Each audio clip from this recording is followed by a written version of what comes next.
નમસ્કાર દર્શક મિત્રો, TV18 ન્યૂઝમાં આપનું હાર્દિક સ્વાગત છે। સમાચારની વાત કરીએ। સમાચાર છે વડોદરા જિલ્લાના રાઘોપુરા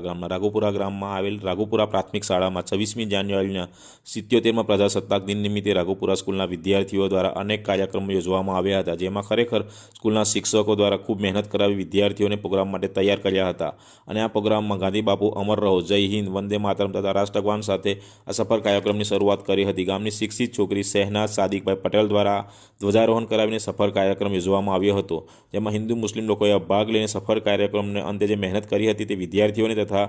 આપણી સમક્ષ રજૂ કરેલા પ્રોગ્રામને પ્રોત્સાહન રૂપે સૌ પ્રથમવાર ગામના યુવા સરપંચ રણજીતભાઈ મોતીભાઈ તરફથી 500 રૂપિયા તથા સભ્યશ્રી અનિસાબેન ઇમરાન મંસૂરી વોર્ડ નંબર 1 તરફથી 500 રૂપિયા, ઇલિયાસ મંસૂરી વોર્ડ નંબર 2 તરફથી 500 રૂપિયા, સરફરાજ પટેલ વોર્ડ નંબર 3 તરફથી 500 રૂપિયા, આયુષભાઈ પટેલ વોર્ડ નંબર 4 તરફથી 500 રૂપિયા તથા મિનલબેન પટેલ વોર્ડ નંબર 7 તરફથી 500 રૂપિયા અને ગામમાં ઉપસ્થિત રહેલ આ પ્રોગ્રામમાં જે ઉપસ્થિત રહ્યા હતા તે લોકોએ પણ આદમભાઈ ઉમરજીભાઈ પટેલ 5,000 રૂપિયા, ઇકબાલભાઈ ઉમરજીભાઈ 5,000, સાદિક મોહમ્મદ 1,000 રૂપિયા, વિશાલ જસુ 500 રૂપિયા, શાહિસ્તા ગુલામ 500 તથા યુનુસભાઈ ગુલામ 1,000 રૂપિયા અને યુસુફભાઈ ઇસ્માઇલભાઈ ઉર્ફે બાબુ કોકા દ્વારા 1,000 રૂપિયા સ્કૂલના પ્રોત્સાહન રૂપે ફાળો આપવામાં આવ્યો હતો અને 26મી જાન્યુઆરીમાં ઉપસ્થિત રહીને આ કાર્યક્રમના હાજર રહેલ વિદ્યાર્થીઓ તથા શિક્ષકોનો ખૂબ આભાર માન્યો હતો।